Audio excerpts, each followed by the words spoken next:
Hi అండి, అందరికీ నమస్తే. Welcome to my channel. ఈరోజు నేను మీకు టమాటో ఎండు రొయ్యల కర్రీని చాలా సింపుల్గా రుచిగా ఎలా ప్రిపేర్ చేసుకోవాలో చూపిస్తానండి. ఈ కూర టేస్ట్ చాలా బాగుంటుంది. తప్పకుండా మీరు కూడా ట్రై చేయండి. ఇది రైస్లోకి చపాతీలోకి చాలా బాగుంటుంది. మరి ఎండు రొయ్యలు టమాటా కర్రీని ఎలా ప్రిపేర్ చేసుకోవాలో చూద్దామండి. ఇక్కడైతే నేను ఎండు రొయ్యలని 1 కప్ తీసుకున్నాను. వీటిని తల తోక ఇలా తీసేసి శుభ్రం చేసుకోవాలండి. క్లీన్ చేసుకున్న ఈ రొయ్యల్ని 2-3 సార్లు నీళ్ళలో శుభ్రంగా కడిగి తీసుకోవాలండి. ఇప్పుడైతే ఇక్కడ ఒక 5-6 టమాటాలు, ఒక 2 ఉల్లిపాయలు, 4 పచ్చిమిర్చి, కొత్తిమీరని సన్నగా కట్ చేసి తీసుకోవాలి. స్టవ్ ఆన్ చేసుకొని ఒక కడాయి పెట్టుకొని ఇప్పుడైతే మనం శుభ్రం చేసుకున్న ఈ ఎండు రొయ్యల్ని కొద్దిగా వేయించుకోవాలండి.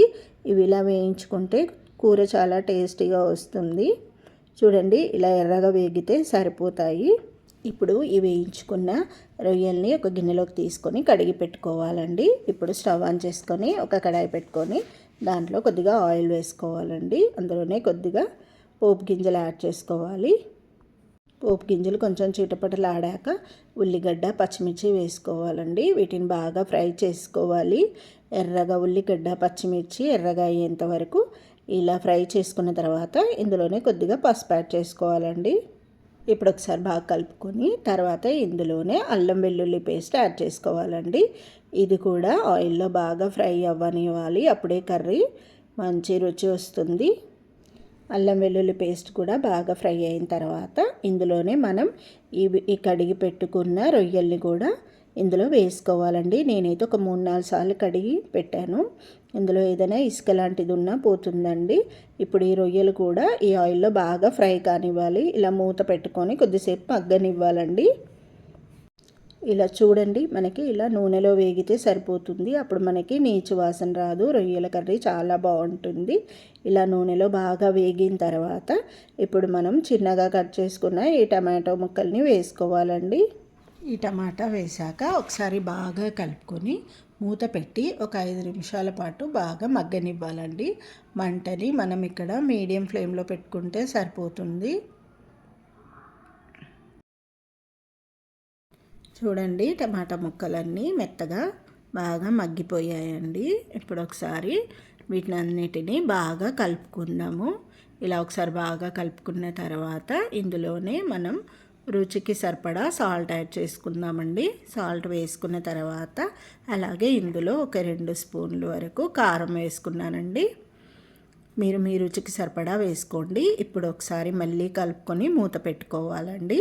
అప్పుడు ఈ ఉప్పు కారం కూరకి బాగా పడుతుంది. చూడండి, చక్కగా కూర అంతా ఫ్రై అయిపోయింది. ఇప్పుడు మూత తీసి ఇందులో ఒక 1/2 గ్లాస్ వరకు వాటర్ వేసుకోవాలండి. కొద్దిగా వాటర్ యాడ్ చేసుకోవడం వల్ల కూర గ్రేవీ లాగా మంచి టేస్ట్ ఉంటుంది. వాటర్ యాడ్ చేసుకున్నాక ఒకసారి బాగా కలుపుకొని మూత పెట్టుకోవాలండి. తర్వాత మూత తీసి ఒకసారి కలుపుకోవాలి. చూడండి, నూనె అంతా పైకి వచ్చి కూర అంతా చక్కగా ఉడికింది. ఇప్పుడు ఇందులోనే మనం కొద్దిగా ధనియాల పొడి యాడ్ చేసుకోవాలండి. నేను ఇక్కడ 1 స్పూన్ ధనియాల పొడి యాడ్ చేసుకున్నాను. ఇందులోనే చివరిగా మనం చిన్నగా కట్ చేసి పెట్టుకున్న కొత్తిమీరను కూడా వేసుకోవాలండి. వేసుకొని ఒకసారి ఇదంతా బాగా కలుపుకోవాలి. కావాలంటే మీరు ఇలాగే కూర ఆఫ్ చేసేసుకోవచ్చు. కొద్దిగా ఈ కొత్తిమీర కూడా వేసాక మనం కలిపి ఒక 2 నిమిషాలు మూత పెట్టామంటే కూర మంచి ఈ కొత్తిమీర ధనియాల పొడి కూడా కర్రీకి పట్టి కూర మంచి రుచి వస్తుందండి. చూడండి, కూర ఇలా దగ్గరికి అయిపోయింది. మీరు కావాలంటే ఎక్కువ వాటర్ కూడా యాడ్ చేసుకోవచ్చు, లేదా ఇలాగైనా చేసుకోవచ్చండి. కొత్తిమీర కూడా వేసి మూత పెట్టి ఒక 2 నిమిషాల తర్వాత ఇలా మూత తీసి చూస్తే మన కూర అయితే రెడీ అయిపోయిందండి. అంతేనండి, ఎంతో ఈజీగా ఈ ఎండు రొయ్యలు టమాటా కర్రీని చేసుకోవచ్చు. ఈ వీడియో చూశాక తప్పకుండా మీరు కూడా ఇలా ప్రిపేర్ చేస్తారని అనుకుంటున్నాను. చూడండి, మన కూరనైతే నేను బౌల్లోకి తీసుకుంటున్నాను. మీరు కూడా ఇలా ఒకసారి తప్పకుండా ప్రిపేర్ చేయండి. మీకు ఎలా కుదిరిందో నాకు కామెంట్ చేయండి. మీకు ఈ వీడియో నచ్చితే ఒక లైక్ చేయండి. అలాగే ఎవరైనా సబ్స్క్రైబ్ చేసుకొని వాళ్ళు ఉంటే సబ్స్క్రైబ్ చేసుకోండి.